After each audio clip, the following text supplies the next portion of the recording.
জাতীয় সংসদ নির্বাচন সামনে রেখে হচ্ছে নতুন রাজনৈতিক মেরুকরণ, যার নেতৃত্বে আছে জামায়াত সহ ইসলামিক দলগুলো। তবে এ নিয়ে চিন্তিত নয় বাংলাদেশের বড় রাজনৈতিক দল বিএনপি। তারা বলছে জনগণই সিদ্ধান্ত নেবে আগামীতে কারা রাষ্ট্র ক্ষমতায় আসবে।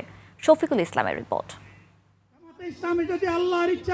অবাধ, সুষ্ঠু, নিরপেক্ষ ও শান্তিপূর্ণ নির্বাচনের লক্ষ্যে ৭ দফা দাবিতে ঐতিহাসিক সোহরাওয়ার্দী উদ্যানে বিশাল সমাবেশ করে জামায়াতে ইসলামী, যেখানে আমন্ত্রণ জানানো হয়নি তাদের দীর্ঘদিনের রাজনৈতিক মিত্র বিএনপিকে। তবে তাদের সমমনা দলগুলোর নেতাদের উপস্থিতি ছিল চোখে পড়ার মতো।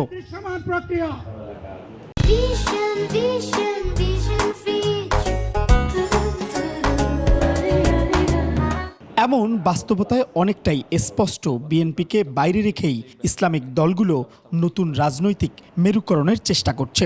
নতুন মেরুকরণ তো হবে, যত নির্বাচন আরো কাছে আসবে তখন এই মেরুকরণের বিষয়টা আরো স্পষ্ট হবে। কে কোথায় যাচ্ছে, কোন জুটে যাচ্ছে, অত আদৌ জুট হচ্ছে কিনা, না সমঝোতা হচ্ছে, এটা নির্বাচন চূড়ান্ত যখন তফসিল হবে তখন কিন্তু এই বিষয়টা আরো বেশি দৃশ্যমান হবে। সামনে এখন যে সম্ভাবনাটা আসছে, বড় শক্তি বিএনপি, এর বাইরে আছে হলো ইসলামী শক্তি। তো ইসলামী শক্তি এককভাবে রাষ্ট্র ক্ষমতা আসার মতো অবস্থানে নেই, যেটা রিয়েলিটি। এই জন্যে মানুষের প্রত্যাশা হলো সব ইসলামী শক্তিগুলো ঐক্যবদ্ধভাবে আসুক।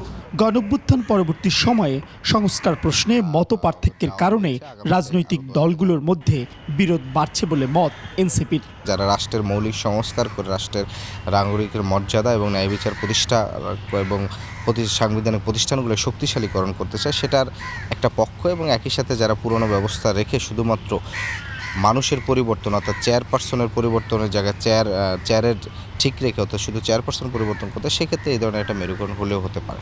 অপরদিকে নতুন রাজনৈতিক মেরুকরণ হলে তাকে স্বাগত জানাবে বিএনপি, আর সংস্কার তাদের মাধ্যমেই শুরু হয়েছে বলে মত দলটির। আমরা তাদেরকে সাধুবাদ জানাই যে তারা একটা ঐক্য করে নির্বাচন করুন, তাদের জন্য সাফল্য কামনা করি, তাদের জন্য দোয়াও থাকলো যেন তারা মোটামুটি মিলেমিশে থাকতে পারে। নির্বাচনের সময় যত ঘনিয়ে আসবে ততই স্পষ্ট হতে থাকবে রাজনৈতিক দলগুলোর পথ ও পরিকল্পনা। তবে ইসলামিক দলগুলো এক থাকলে সৃষ্টি হতে পারে নতুন ইতিহাস।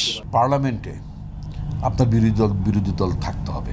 শফিকুল ইসলাম, ২১ টেলিভিশন, ঢাকা।